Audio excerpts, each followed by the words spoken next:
ರಾಜ್ಯದಲ್ಲಿ ಮೋದಿ ಕನಸಿನ ಡಿಜಿಟಲ್ ಪೇಮೆಂಟ್ಗೆ ಎಳ್ಳು ನೀರು ಬಿಡಲಾಗ್ತಾ ಇದೆ. ಕಾರಣ ನಮಗೆ ಡಿಜಿಟಲ್ ಪೇಮೆಂಟ್ ಬೇಡ, ಕ್ಯಾಶ್ ಕೊಡಿ ಅಂತ ವ್ಯಾಪಾರಸ್ಥರು ಹೇಳ್ತಿದ್ದಾರೆ. ಇದಕ್ಕೆ ಕಾರಣ ಟ್ಯಾಕ್ಸ್ ಆಫೀಸಿಂದ ಅವರಿಗೆ ನೋಟಿಸ್ ಸರ್ವ್ ಮಾಡಿರೋದು. ಒಂದ್ ಕಡೆ ಹೂವಿನ ವ್ಯಾಪಾರಿಗೆ 52 ಲಕ್ಷ ಟ್ಯಾಕ್ಸ್ ಕಟ್ಟಿ ಅಂತಿದ್ದಾರೆ.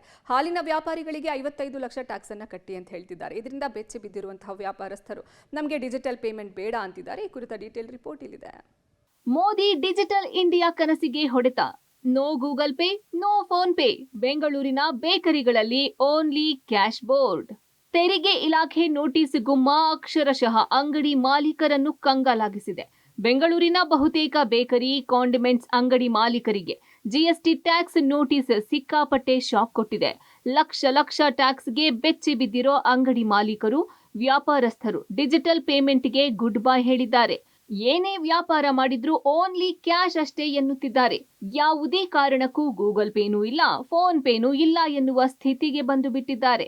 ನಗರದ ಬಹುತೇಕ ಅಂಗಡಿಗಳಲ್ಲಿ ಓನ್ಲಿ ಕ್ಯಾಶ್ ಎಂಬ ಬೋರ್ಡ್ ರಾರಾಜಿಸುತ್ತಿದೆ. ಕೇಸ್ ಸ್ಟಡಿ ನಂಬರ್ 1, ವೃತ್ತಿ ಹೂವಿನ ವ್ಯಾಪಾರ. ಹೆಸರು ಸೋಮೇಗೌಡ, ಉಲ್ಲಾಳು. ನೀವು ನೋಡ್ತಿರೋ ಈ ವ್ಯಕ್ತಿ ಹೆಸರು ಸೋಮೇಗೌಡ ಅಂತ.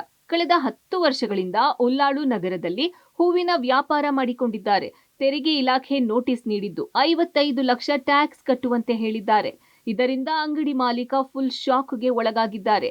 ಇನ್ನು ಡಿಜಿಟಲ್ ಪೇಮೆಂಟ್ ವ್ಯವಸ್ಥೆ ಬಂದಾಗಿನಿಂದ ಯುಪಿಐನಿಂದಲೇ ವ್ಯವಹಾರ ಆಗ್ತಿದೆ. ಇಷ್ಟೊಂದು ತೆರಿಗೆ ಕಟ್ರಿ ಅಂದ್ರೆ ಎಲ್ಲಿ ಹೋಗೋದು? ಹೀಗೆ ನೋಟಿಸ್ ಬಂದ್ರೆ ಪ್ರಾಣ ಬಿಡಬೇಕಾಗುತ್ತೆ ಎಂದು ಅಳಲು ತೋಡಿಕೊಂಡಿದ್ದಾರೆ. ನಾವು ತಲಗಡಿಲಿ ಹೂ ವ್ಯಾಪಾರ ಮಾಡೋದು. 50 ಲಕ್ಷ ನೀವು ಕಟ್ಟಬೇಕು, ಇನ್ಕಮ್ ಟ್ಯಾಕ್ಸ್ ಕಟ್ಟಬೇಕು ಅಂತ 2 ನೋಟಿಸ್ ಕೊಟ್ಟಿದ್ದಾರೆ ಸರ್. ಯಾವಾಗ ಬಂತು ಸರ್ ನೋಟಿಸ್? ಒಂದು ತಿಂಗಳಿಂದ ಒಂದು ಬಂತು, ಇನ್ನೊಂದು ವಾಟ್ಸಪ್ಪಿಂದನೇ ಕಳಿಸಿದ್ರು ಸರ್. 1 ವಾರ ಆಯಿತು ಸರ್. ಒಂದ್ಸಲ ಹೋಗಿದ್ವಿ ಸರ್, ನೀವು ಆಡಿಟ್ ಕರ್ಕೊಬನ್ನಿ ಅಂತ ಹೇಳಿದ್ರು ಸರ್. ನೆಕ್ಸ್ಟ್ ಬಂದು ಇದು ಮಾಡಲಿಲ್ಲ ಅಂದರೆ ಕ್ರಮ ಕೈಗೊಳ್ತೀವಿ ಅಂತ ಹೇಳ್ತಾ ಇದ್ದಾರೆ ಸರ್. ನಾವು ತಳ್ಳಗಡೀಲಿ ವ್ಯಾಪಾರ ಮಾಡೋದು, ನಾವು ಎಲ್ಲಿಂದ ತಂದು ಕಟ್ಟಲಿ ಸರ್? ಮನೆ ಬಾಡಿಗೆ ಕಟ್ಟೋದೇ ಕಷ್ಟ ಐತೆ ನಮಗೆ. ಆದಾಯ ಅಂತ ಹೇಳೋಕ್ಕಾಗಲ್ಲ ಸರ್. ಈಗ ಹೂವು ಕೊಡೋ ಹತ್ರ ನಮ್ಮ ಹತ್ರ ದುಡ್ಡು ಇಸ್ಕೊತಾರೆ, ಅಲ್ಲಿ ಯಾವುದು ಸ್ಲಿಪ್ ಏನು ಕೊಡೋದಿಲ್ಲ. ಇಲ್ಲಿ ಫೋನ್ ಪೇ ಮಾಡ್ತಾರೆ. ಹೆಂಗ್ ಲೆಕ್ಕ ಗೊತ್ತಾಗುತ್ತೆ ಸರ್?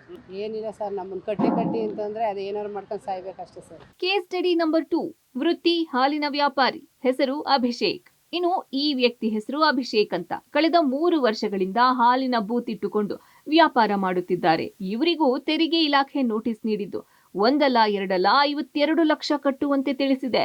ಇಷ್ಟೊಂದು ಹಣ ಇದ್ದಿದ್ದರೆ ನಾನ್ಯಾಕೆ ಹಾಲ್ ಮಾರ್ತಿದ್ದೆ? ಎಲ್ಲಿಂದ ಇಷ್ಟೊಂದು ಹಣ ತಂದು ಪಾವತಿ ಮಾಡ್ಲಿ ಸರ್ ಎಂದು ಪಬ್ಲಿಕ್ ಟಿವಿ ಮುಂದೆ ಅಳಲು ತೋಡಿಕೊಂಡಿದ್ದಾರೆ. ಸರ್, ನಾನು ಈ ಥರ ಹಾಲ್ ಅಂಗಡಿ ಇಟ್ಟಿರೋದು. ನಾನು ತಿಂಗಳಿಗೆ 20,000 ಮಾಡ್ತೀನಿ.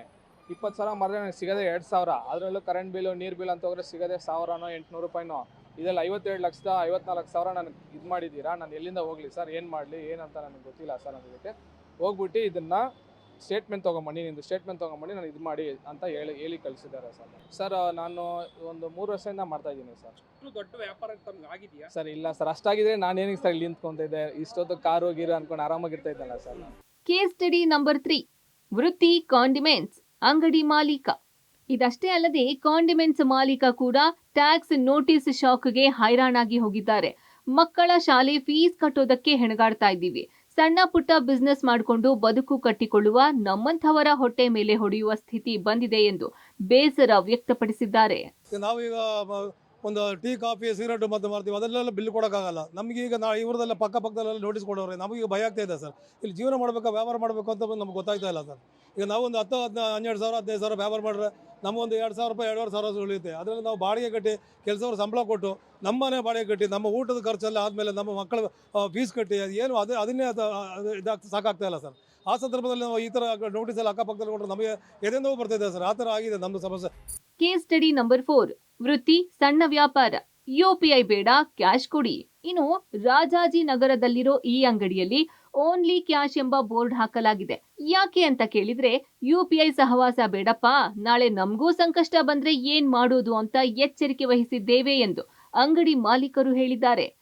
ಈಗ ಆಲ್ರೆಡಿ ಎಷ್ಟೊಂದು ಅಂಗಡಿಗೆ GST ಬಿಲ್ ಬಂದಿರೋದ್ರಿಂದ ನೋಡಿ ನಮಗೂ ಭಯ ಆಗಿದೆ. ಮುಂದೆ ಇನ್ನೊಂದು ನಮಗೂ ಬರ್ಬೋದೇನೋ. ಅವ್ರು ಕೊಡೋಷ್ಟು ಬಿಲ್ಲು ನಾವು ಕಟ್ಟೋ ಚೇಚನೆ ಇಲ್ಲ. ಅದಕ್ಕೋಸ್ಕರ ಮುಂಚೆನೆ ನಾವು ತೆಗೆದ್ಬಿಟ್ಟಿದ್ದೀರಿ ಸರ್. ಕ್ಯಾಶ್ ಇರೋರು ಕೊಡ್ತಾರೆ, ಕ್ಯಾಶ್ ಇಲ್ಲದೆ ಇರೋರು ವಾಪಸ್ ಹೋಗ್ತಾ ಇದ್ದಾರೆ ಸರ್. ಕ್ಯಾಶ್ಗಿಂತ ಫೋನ್ ಪೇನೇ ಜಾಸ್ತಿ ಮಾಡೋರು ಇದ್ದಿದ್ದು, ಈಗ ಫೋನ್ ಪೇ ಇಲ್ಲ ಅಂದ್ರೆ ಎಲ್ಲ ವಾಪಸ್ ಹೋಗ್ತಾ ಇದ್ದಾರೆ. ಈಗ ಎಷ್ಟು ನಮಗೆ ಗೊತ್ತಿರೋ ಅಂಗಡಿಗಳೇ ಸುಮಾರು ಜನ ಕೊಟ್ಟಿರೋದ್ರಿಂದ ಮುಂದಕ್ಕೆ ಬರ್ಬೋದು ಅನ್ನೋ ಭಯಕ್ಕೋಸ್ಕರ ತೆಗೆದ್ಬಿಟ್ಟಿದ್ದೀರಿ ಸರ್. ಇನ್ನು ಈ ಎಲ್ಲ ಬೆಳವಣಿಗೆಗಳ ಮಧ್ಯೆ ಯುಪಿಐ ಡಿಜಿಟಲ್ ಪೇಮೆಂಟ್ ಸಹವಾಸ ಬೇಡ ಎನ್ನುತ್ತಿದ್ದಾರೆ. ಇದರ ಮಧ್ಯೆ ನೋ ಯುಪಿಐ ಎಂಬ ಅಭಿಯಾನವನ್ನ ಶುರು ಮಾಡಿದ್ದಾರೆ. News desk, public TV.